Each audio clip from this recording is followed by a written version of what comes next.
Showbiz की दुनिया में फ़नकारों की औलाद भी अपने वालिदैन के काम को अंजाम दे रही है और अपने वालिदैन का नाम रोशन कर रही है। यूँ तो फ़िल्म हो या टीवी, शोबिज़ की हर सनफ में फ़नकारों की औलाद आगे बढ़ रही है। अभी सबसे पहले हम बात करते हैं मलका तरन्नुम नूरजहां की। मलका तरन्नुम नूरजहां की साहबजादी ज़ुल्ले हुमा ने भी गुलकारी शुरू की और बहुत बेहतरीन गाने गाए।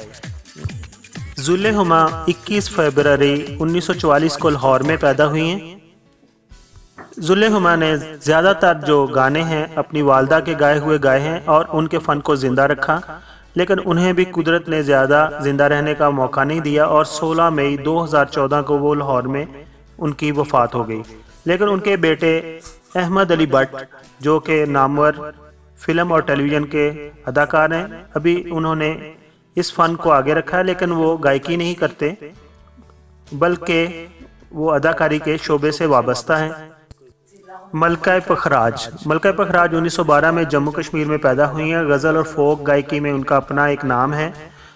मलका पखराज को कौमी तराने के खालिक हफीज़ जलंधरी के गीत अभी तो मैं जवान हूँ से शोहरत मिली और इस गाने को कई दहाइयाँ गुजरने के बावजूद भी लोग आज भी पसंद करते हैं। मलका पखराज 2004 में वफ़ात पा गईं। उनकी ज़िंदगी ही में उनकी बेटी तारा सैयद ने वही तर्ज गायकी अपनाया और सही मायनों में उनकी जानशीं साबित हुई। तारा सैयद ने कई प्रोग्राम अपनी वालदा के हमरा भी किए और कई फिल्मों के लिए अपनी आवाज़ का जादू जगाया। पंजाबी लोक गीतों का अगर जिक्र किया जाए तो आलम लोहार का नाम ना आए ये मुमकिन ही नहीं। आलम लोहार 1928 को पैदा हुए और उन्हें जो शोहरत मिली वो उनके गाने जुगनी से मिली।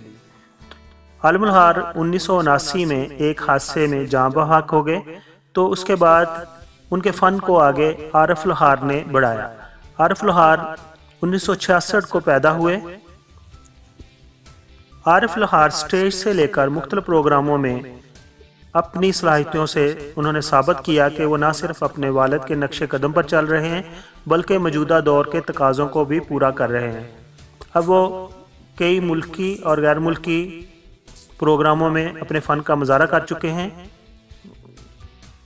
अताउल्लाह ईसा खिलवी ने फ़नी सफ़र के साथ साथ अपने जीवन साथी भी फ़नकारा को ही बनाया, यानी कि उन्होंने बाज़गाह से शादी की। उनके बच्चे सावल, रला, रेबा और बिलावल हैं। लेकिन सावल उनका ऐसा बेटा है जिन्होंने अपने वालिद के नक्शे कदम पर चलते हुए अपनी एजुकेशन कंप्लीट करने के बाद गायकी को अपनाया। सावल की तरबियत अताउल्लाह ईसा खिलवी ने खुद की है और उनकी गायकी में अपने वालिद का रंग नज़र आता है। उस्ताद नुसरत फ़तेह अली ख़ान उस्ताद नुसरत फ़तेह अली ख़ान पाकिस्तान के ऐसे लेजेंड थे जो कव्वाली के साथ गीत गाने के अलावा म्यूजिशियन भी थे।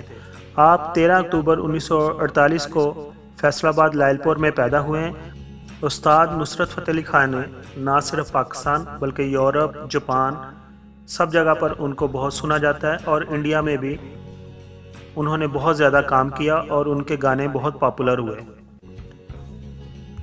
उस्ताद नुसरत फ़तेह अली ख़ान को उनकी फ़नी खिदमात के सिला में दुनिया भर से अवार्ड भी मिले। वो 16 अगस्त 1997 को वफ़ात पा गए और उनकी वफ़ात के बाद उनके भतीजे राहत फ़तेह अली ख़ान बाकायदा तौर पर रस्म जानशीनी अदा करने के बाद जानशी हैं। राहत फ़तेह अली ख़ान की गायकी जहां इनफरादी है और आज नौजवान नस्ल उनके अंदाज़े गायकी की दीवानी है। अज़ीज़ मियाँ, जी हाँ, अगर बात करें कव्वाली की तो कव्वाली में अज़ीज़ मियाँ ने जो मुनफ़रद अंदाज़ अपनाया है और शोहरत हासिल की है वो किसी दूसरे को नहीं मिली। अज़ीज़ मियाँ 17 अप्रैल 1942 को दिल्ली में पैदा हुए और उन्होंने लाहौर में तालीम हासिल की। वो न सिर्फ उर्दू बल्कि फ़ारसी ज़बान पर भी अबूर रखते थे। उनकी कव्वाली अल्लाह ही जाने कौन बशर है, हर छोटा बड़ा उसको गाता है। अज़ीज़ मियाँ 6 दिसंबर 2000 को ईरान के शहर तेहरान में इंतकाल कर गए। वालिद के नक्शे कदम पर चलने का फ़ैसला करते हुए उनके बेटे इमरान अज़ीज़ और तबरेज़ ने हमदिया और नातिया कलाम गाए और इस तरह उन्होंने अपने वालिद के फ़न को आगे बढ़ाया और उनका नाम ज़िंदा रखा। इमरान अजीज़ और तबरेज़ अजीज़ की आवाज़ सुनकर महसूस होता है कि उनके वालिद ने सख्त मेहनत उनके ऊपर की हुई है। गुलाम फरीद साबरी। गुलाम फरीद साबरी ऐसे लेजेंड कव्वाल थे जिन्होंने कव्वाली को बरे सगीर में मकबूल बनाया और एक दौर में फिल्मों में भी उनकी कव्वाली को शामिल किया गया। गुलाम फरीद साबरी 5 अप्रैल 1994 में वफात पा गए थे और उनकी वफात के बाद उनके फ़न को उनके बेटे अमजद फरीद साबरी ने आगे बढ़ाया। अमजद फरीद साबरी ने अपने वालिद के फ़न को और उनके नाम को इस तरह खराज तहसीन पेश करने का आगाज़ किया कि न सिर्फ नातों को नए अंदाज में इलेक्ट्रॉनिक मीडिया पर सुनाकर नई नस्ल के दिल में वो उतर गए, बल्कि उनकी दुआ जो वो पढ़ते थे वो रेडियो और टीवी पर नशर की गई और इस तरह गुलाम फरीद साबरी के जानशीं अमजद फरीद साबरी को लोग दाद दिए बगैर ना रह सके। अगर पाकिस्तान के इन लेजेंड गुलकारों के जानशीनों पर एक नज़र डाली जाए तो उनमें से कुछ नाम तो यकीनन ऐसे हैं जिन्होंने जानशीनी का हक अदा कर दिया और उनमें से कुछ ऐसे भी हैं जो अपना मकाम बनाने के लिए मेहनत कर रहे हैं और आपको मालूम है कि मेहनत कभी रायगा नहीं जाती। और आखिर पर हम दुआगो हैं जो हमारे लेजेंड वफात पा चुके हैं, उनको अल्लाह ताला जवार रहमत में जगह अता फरमाए। जैसा कि आपको मालूम है कि जो हमारे लेजेंड सियासतदान, फ़नकार, अदाकार और जो भी जिन्होंने वतन की खिदमत की है उनके बारे में कोई जामिया मालूमात इंटरनेट पर मौजूद नहीं है, तो मेरी कोशिश है कि सबको इकट्ठा करके एक वीडियो की शक्ल में आपके सामने पेश किया जाए।